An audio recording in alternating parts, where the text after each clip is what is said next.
Krista, welcome. This is Jay? Drop Talk with Krista Raymer, powered by Vetrina. You are Krista Raymer. It says Vetrina right under your name. You're powering today's show. Welcome. I am here. We are Krista. I am Vetrina. I like it. You are Chris. You are part of the famous group, the Vetrinas, which many people like to call you, as if you're a like the We're Bengals, like a band. like a band, a great band, a knowledgeable band about cannabis retail. This weekend, so today is Thursday. This weekend in the States, at least, is a long weekend, the unofficial kickoff to summer, Memorial Day. Here in Canada, we have our unofficial kickoff to summer on Monday, Queen Victoria Day. It's just not as warm as it is on Memorial Day generally. Yes. And from what I recall from years gone by, summer is different than non-summer in the cannabis world. It is. How do you think about it when you talk to cannabis retailers? Yeah, no, it's really different. Consumer behavior shifts over the summertime. If we take a look at non-cannabis industry, you also see the same thing. Like, how many hot dogs do you buy in the winter versus in the summer? I'm sure if we were to look at like the type of hamburger buns or the number of hamburger buns that incrementally lifts. So we have this behavior in North America around greetings and groupings around the summer, which ultimately changes the way that consumers spend their dollars. And when we get into cannabis, this is also the case. And so, what's super interesting about the summertime is that there's more purchasing that happens not only for yourself, but yourself and a social extension of group of friends or family. And so, that happens within cannabis products as well. We see a shift sometimes in terms of purchasing behavior of maybe like a single pre roll to a pack of pre rolls. So, where do we see shareables lift? Also, we just see an increase in the number of customers in stores. So that increase is linked to both transactions as well as the unique number of customers, as well as new customer acquisition during the summer period. So from here on out, Canada and the US, we see this gradual lift in terms of sales that happens really until about like kids go back to school September-ish. So it's a lot. So you just described several different trends that are on Yeah. that happen between now and say Labor Day. More people in store, so current customers and new customers, Hmm. more frequency, um, Hmm. increase in what they're buying, right? Like increase quantity and maybe even slight difference, like from Hmm. you buy one pre-roll to maybe buying a 5 or 10 or 20 pack, at least where it's legal to Hmm. do that. And I like that's a lot for a retailer to handle and prepare for. How do they do it? And is it like just an onslaught starting this weekend and like it's just gangbusters from now to September? Yeah. Just hang on. Maybe instead of like, are they doing it? Let's talk about the tactical things about like what could be done. It's a much better 'Cause way to put it. Yeah. but what could be done is two things. Is one, we want to understand a baseline of the way the product sells through. So to understand baseline of it, any kind of product and its performance, we need to understand how many units we had on hand of inventory and then how many resulted in the sale. So let's say, for example, you have 100 pre-rolls in store, and that generates maybe on a weekly 70 of them to be sold. That ratio as an understanding of what it takes to be in stock versus sell through. Now, what happens in the next couple of weeks if we go from 70 to 75 to 80? If you don't incrementally increase the amount of units you have on hand or the depth of units you have on hand as well, you likely are not going to be able to create that lift. So we need Hmm. to understand what the baseline of sales looks like leading into this period and then catch for stuff that is on the increase. So catching things that are on the increase would look at like looking at subcategory total units sold, linking it back to also dollars and seeing, do we see a lift here?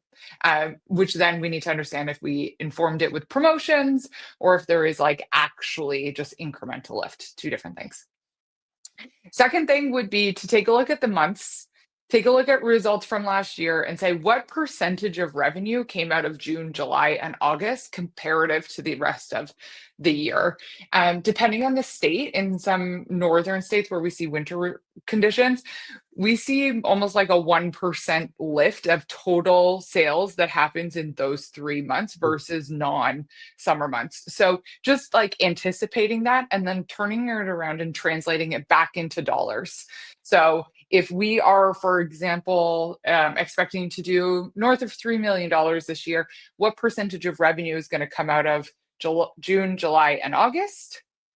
And of that, then what do we need in store to be able to facilitate that from an inventory perspective first? The other thing would be to like pay attention where we see shifts in behavior of like hours of the busyness of the store. Do customers come in a little bit earlier on a Friday than maybe historically they did?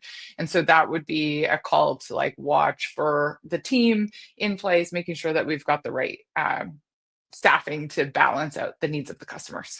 Yeah. I don't think I'd ever thought of these things before. Not That's to sound like that's an idiot, untrue. You but I totally even have think of, like, it. I know, like, you think of your personal experience, which is just an anecdote versus data, which is real. Um, Even this past weekend, like, same thing. Like, I went to the store, more Yep. products, I don't shareable products. Like, it was Yeah. just, it is what you do in the summer, and it is what you do along these long weekends. And we have talked about, in the States, Memorial Day, July 4th, Labor Day. That is a big thing. In Canada, we even have another long weekend thrown in there in August, Yeah. just for fun and for cannabis sales, I think. And I mean, it is interesting to sort of see that. And it is an opportunity to do the things that we always want people to do, right? Create a good relationship with consumers, make sure they're part of the loyalty program, buying products that Mhm. make them happy but also make you money. Like, there's a lot to go into it, and using this Yes. as a really juicy time horizon is important. Yeah, I know. And we think about this time as like an acquisition opportunity of some new customers. Really, if you want to have a killer kind of like Black Friday, Green Wednesday period, you need to capture the customer information to Um, this period to try and get those newer customers back in store in between then and that Black Friday period. So it really is an acquisition moment.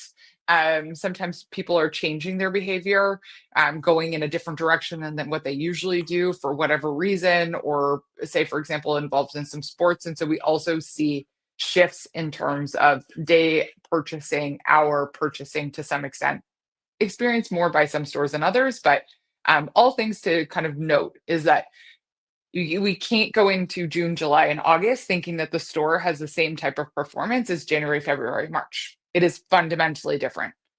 Different in terms of products, different in terms of people's mindset when they come in, different in terms of frequency, basket size, all those things. When they show up, yeah, Right. what and how they're willing to spend for sure.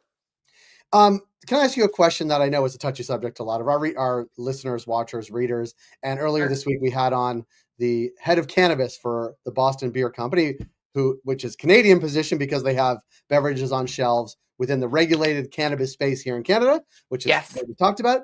Yes.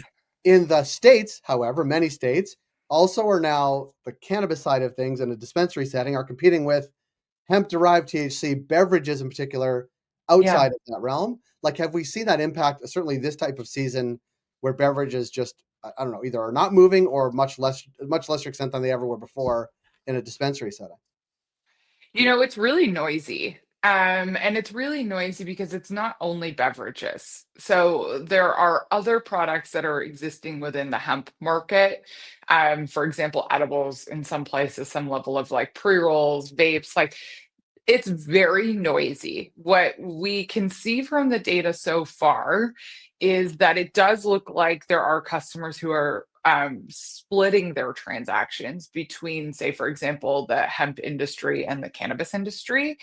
I'm actually more interested personally in tracking what happens with beverages over a longer horizon, Mhm, to say, can we get the customer in through beverage, and then what happens if we retarget them accordingly? mhm, So when, for example, does somebody get introduced to something and then try something else because they had that first introduction? beverages are a totally different form factor in terms of consumption, and in various states haven't performed in retail environments like they might have in a different retail environment. So put it in a liquor store, for example, and the sales look really different than in a cannabis store. It's interesting if you compare Canada and the US in this world, because we have a lot of regulated stores around liquor consumption anyways. And so I think going into a formal store to purchase felt really different, just in general, specifically if I'm thinking about Ontario or even Quebec. Mhm. So I think our customer was primed to purchase in a different way, and not necessarily the case in a lot of US states. So Right. tracking and understanding like what type of customers are going in and purchasing within a liquor environment, and then what are they buying while they're there, what's the cadence that they are buying that on, and when are they potentially an opportunity to retarget, have to come to a cannabis store for whatever reason. But that's all very, very noisy when we consider other product categories as well. And I'm still trying to figure out like what that means. Right. Interesting. Sort of what you touched on. We had on the CEO or the founder of Rebel Rabbit, which is a hemp derived beverage Okay. company. There are a lot of states. I mean, they were like over 1,000 retailers across the country. And he didn't say these words. I'm paraphrasing, that the cannabis industry should be thanking them for introducing cannabis to, or THC More to, people. more people. And he was Yeah. sort of priming the pump. He said, what we like, this is the quote. He called it red state weed. Sort of how he described hemp derived Texas. food. And so it's interesting to sort of, I know that's not how everybody feels. He knows that's not how Yeah. everybody feels, but there is even something you're saying, like, is this an entry point for consumers to start understanding what THC is, how it works, and then opening the door to other more formal sort of cannabis channels? I guess Yeah. time will tell. Yeah, let's be serious also in how long it's going to take to know this information. So, if we think about like different types of cannabis purchasing behavior, we have a very small group of customers who transact north of 10 times a year. Okay, so like they're the ones that are driving the majority of the revenue, but like their purchasing is pretty consistent. It's I'm not convinced, I could be proven wrong, but I'm not convinced that we're losing those customers into other environments or where they're splitting their transactions from a cannabis to for hemp. Hmm. And I'm also not convinced that hemp is going to confirm that those customers are the ones that come into a store. So we have a much larger, from a sheer number of customers who are purchasing somewhere in the range of like 3 to 8 transactions in a year. Those ones we could be seeing a disruption in terms of maybe trading dollars from one side of the industry to another industry. But within that, even where are they coming from? And so it takes time to know this. Right. Like, if that customer is purchasing on that type of cadence, we're looking at every like 30 to 45 days. So at any time, do we know how many transactions are actually split, shared, what that means? I think we're like a year out from really having first indications to be able to confidently say that. And as long as regulations are shifting and changing, there's also a lot of other noise in there too. So it's also regionally very impactful based off of what's happening Right. compliance wise in every state. Yeah. Too soon to tell, but something's happening.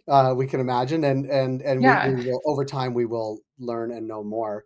Krista, on Thursdays you join us to talk shop or shop talk. I forget what we're calling this. It's one of those two things. We haven't Shop branded talk. it well enough if we can't remember it. That's what it's where yeah, we'll get there. I promise we will. It's those two words in one of those two orders. I always appreciate it. I learn a lot. It's a big weekend for cannabis retailers, but it's kicking off Mhm. even a bigger season. So thank you for joining us here today to kick it off with us and enjoy your Memorial Day. Thanks, Jay. You too. You got it.